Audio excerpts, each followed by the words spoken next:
Hey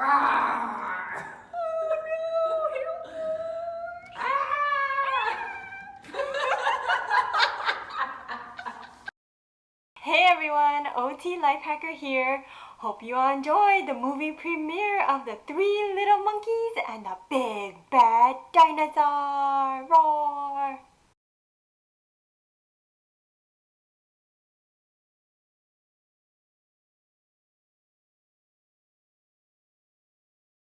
Today's activity was created by and led by my colleague Christine, who came up with this brilliant idea for sequencing. Now, in occupational therapy, we intentionally create an activity to work on specific skills. And for children, age 4 to 5-year-olds, sequencing, meaning putting things following a certain order, can be difficult for children. Step 1. Placed in front of the children while they were sitting was a piece of paper with dots forming a heart. And the dots, though it is not shown in this picture, the dots had either the letters A to M or 1 to 14, indicating where the children need to start and where they need to end. And so the children either said the alphabet out loud or the numbers out loud as they traced each one, or they had found the dot and mentally just followed the lines. Next was cutting. And so many of the children had trouble figuring out where to start. A lot had started here from the bottom and then worked their way to the top, but found it difficult to turn their paper and had excess room and rough edges.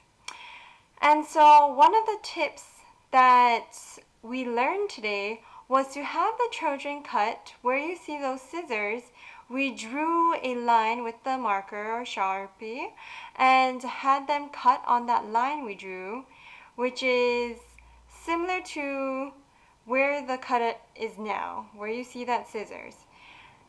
And the reason that the cut would be at a straight angle, a straight line, is because it's easier for the children to start with a straight line and feel more successful that they've cut along the heart than to have them start where you see the thumb. At the very top, you see a cut made in the center. But notice how the child had not finished that cut because it would be too difficult for many of the kids to maneuver the scissors, to turn the scissors and the paper and your hand safely so that you can cut in that sharp angle. So again, they started at an easier place along the straight line so that they can cut more successfully. Next, turn it over the heart and rub the glue all along the paper, and then the children turned it over again and pasted it down in the center of the paper.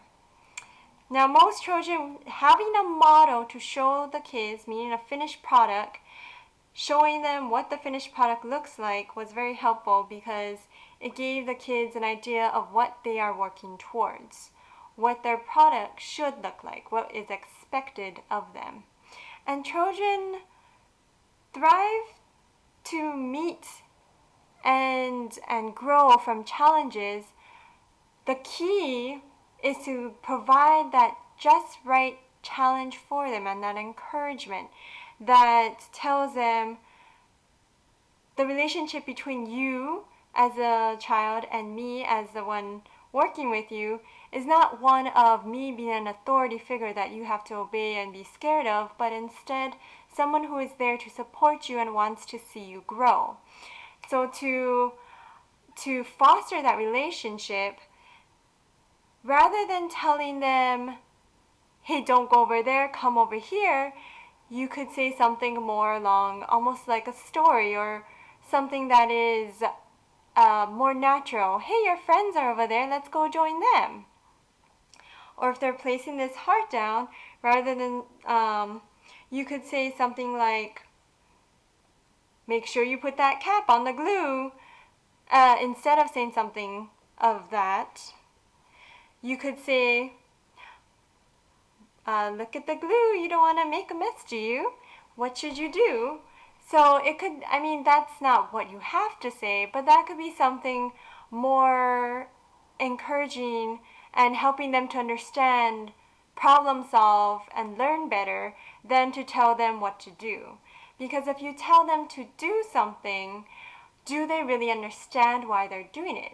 And it's just like for us, when we're learning, if you tell me to do something, I might be wondering, why do I need to do this? Okay, because you told me so? All right, I guess I'll do that. But instead, you learn even better when you figure out why it is good to do it that way. And it also builds the relationship between you and the other person, because you see the other person as someone who's really trying to help you rather than tell you what needs to be done. And then notice how she is gluing on top of the heart. So this was one of the biggest challenges for children to conceptualize. When we asked, how are you going to get the glitter onto the heart? Many were a little stumped. And so one thing we learned is presenting them with the different tools, having in your hand 3 different tools. For example, we had the scissors, the glue stick, and a marker. And we asked the children to put glitter on top the heart and have it stick. What should you use? A scissors, a marker, or a glue stick? And everyone got it right. And they learned better rather than if you told them use a glue stick, because it got them thinking about it. And then the children sprinkled on the glitter. Now in this step, what we also wanted to work on was the finger dexterity. And so children at this age are more prone to using their full hand, all fingers at once. But we wanted to see them be able to use one finger at once. So it's called finger isolation. And if you can kind of see in this picture the person holding the glitter, and with the index finger, we had the children move just the index finger to tap, tap, tap on the glitter ball toe. And some children were able to master that, and some had difficulty.